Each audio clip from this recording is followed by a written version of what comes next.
What up, fashion divas? Welcome back to my channel. I have another good one for you guys today. So I'm sure many of you are familiar with the Powerpuff Girls. I certainly am, and I remember watching these in the 90s and early 2000s. And although I'm way too old now to be watching this show, every time I see the photo it just brings back a sense of nostalgia, and I just remember a little bit of my childhood. They just remind me of a time where you could just feel safe and eat your cereal and get lost in the world of cartoons. Lately, I've been seeing a lot of clothing with cartoon characters, and it just inspired me to draw cartoons, and I definitely bought a few. Although fashion illustration is my main focus, I think it's okay sometimes to just go outside the box and just challenge my drawing skills, and to just have a little bit of fun with other characters. For this artwork, I really immersed myself in the world of Powerpuff Girls, so much so at times that I would be walking around with the theme song stuck in my head. I even went back and watched 2 full episodes of it, and I found it so hilarious. So the story centers around 3 little girls who were created in a lab by a scientist named Professor Utonium, who was technically their father. He made them out of sugar, spice, and everything nice, but he accidentally added a chemical X that gave them their superpowers. The Powerpuff Girls were born, and the rest was history. The girls would oftentimes be called by the mayor of the fictional city Townsville to fight crime. And this is the mayor. He is so funny. He's always slurring his speech, and he's so forgetful. And he is oftentimes assisted by his secretary, who we just never see her face for some reason. I find it so funny. The girls often have to go up against the evil monkey Mojo Jojo, who plans to take over the world, and who remembers this monkey with his brain exposed all the time after they beat him up? And who remembers this guy? I can't tell if he was a crab or a lobster or a crayfish. This show had the grimiest looking supervillains. I'm just gonna go ahead and retract the statement that I made before. I don't think you're actually ever too old to watch cartoons. Blossom was more of the leader of the group. She would always think things through. Buttercup's personality was a little bit more tough. She was a little bit hard-headed at times, and she was more of a tomboy. Bubbles was my favorite. She was so cute. She was so adorable, so angelic.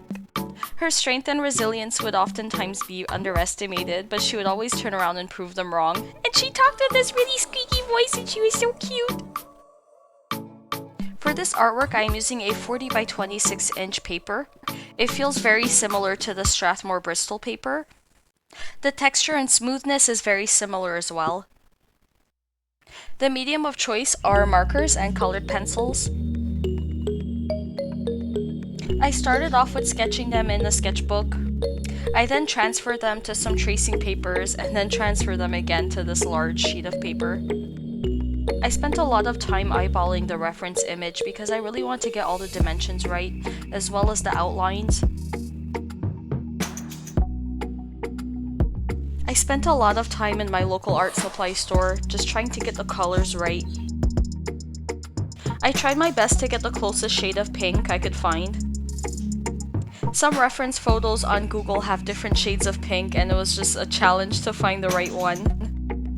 Blossom's outfit was the hardest to do because her outfit was pink and I just didn't want it to be the same as the background.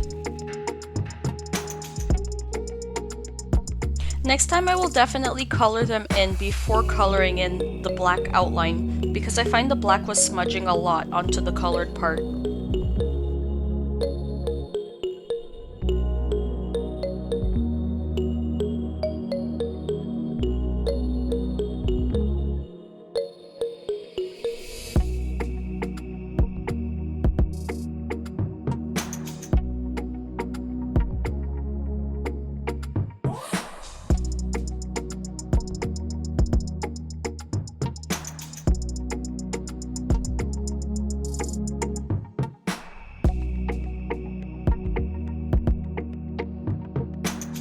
I found this jumbo looking marker at the dollar store, and it helped so much. Because the bristle is so big, it was able to cover a large surface quicker.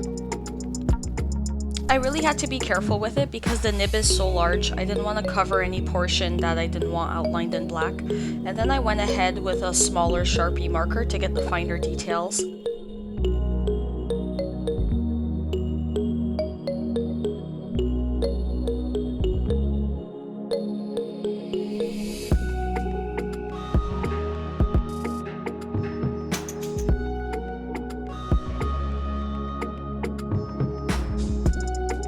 Now that the outline and skin color is completed, I could finally start going in with the bright colors.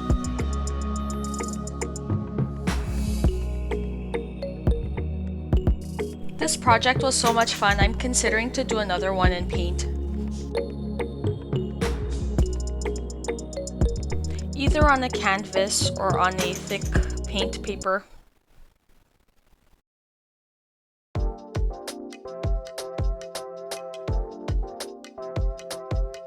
I'm just using regular markers for these. I found them on Amazon in large sets and they were fairly cheap. I'm seriously considering getting the 300 something set of Ohuhu markers. It just looks so tempting, but I'm gonna wait until these ones run out a little bit so I don't end up with an endless supply of markers. This artwork took a little bit over 2 months to complete. I could definitely complete it in a shorter amount of time, but because of work, I just had to do it piece by piece. And guys, feel free to leave a comment, like, do you have any suggestions, or which cartoon characters would you like to see me do next? I have so many ideas in my head.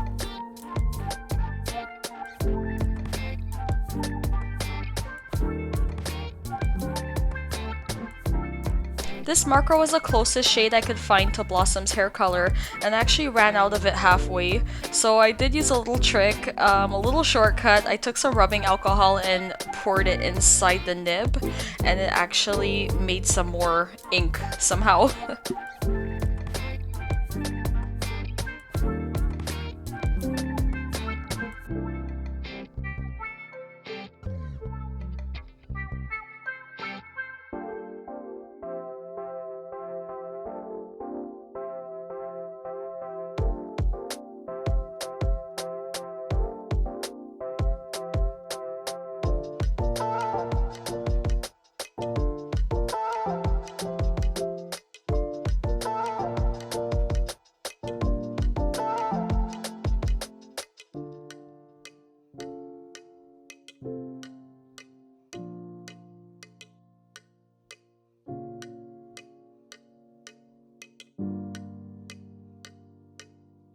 Finally, I could start moving on to the background.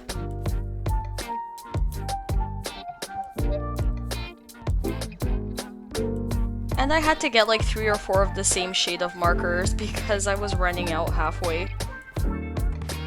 The same went for the colored pencils because I like covering everything with them.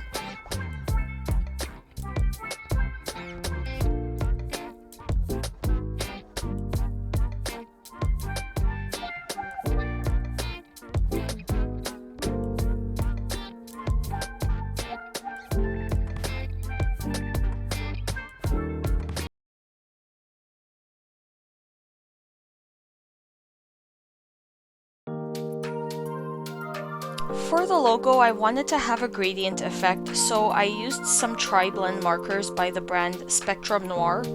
And I just recently found out about these, and they are amazing, guys. I'm actually gonna do a review on them soon.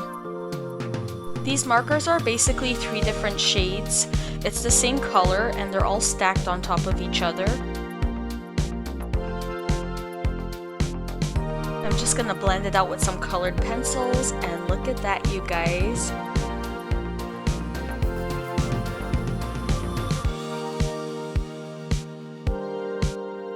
I'm not the best at blending, but I think it came out alright.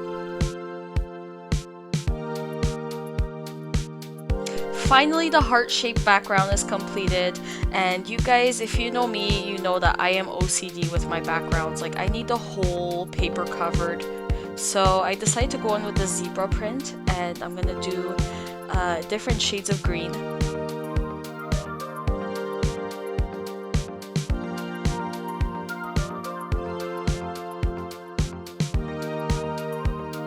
And for the actual zebra print, the part that's usually black, I'm gonna do it in blue, purple. I added some chrome, gold, and silver. And because I used different markers to do the black, I just wanted it all to be even, so I'm gonna go over it with a black colored pencil. I'm gonna go ahead now and add some appliques for the finishing touches, just to give it a 3D effect.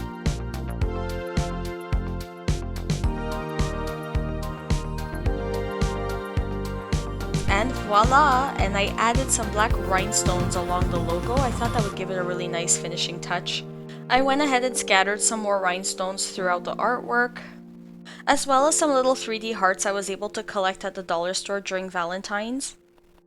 As always, thank you guys so much for watching, and if you want to see more content like this, feel free to like, share, follow, and subscribe. Later!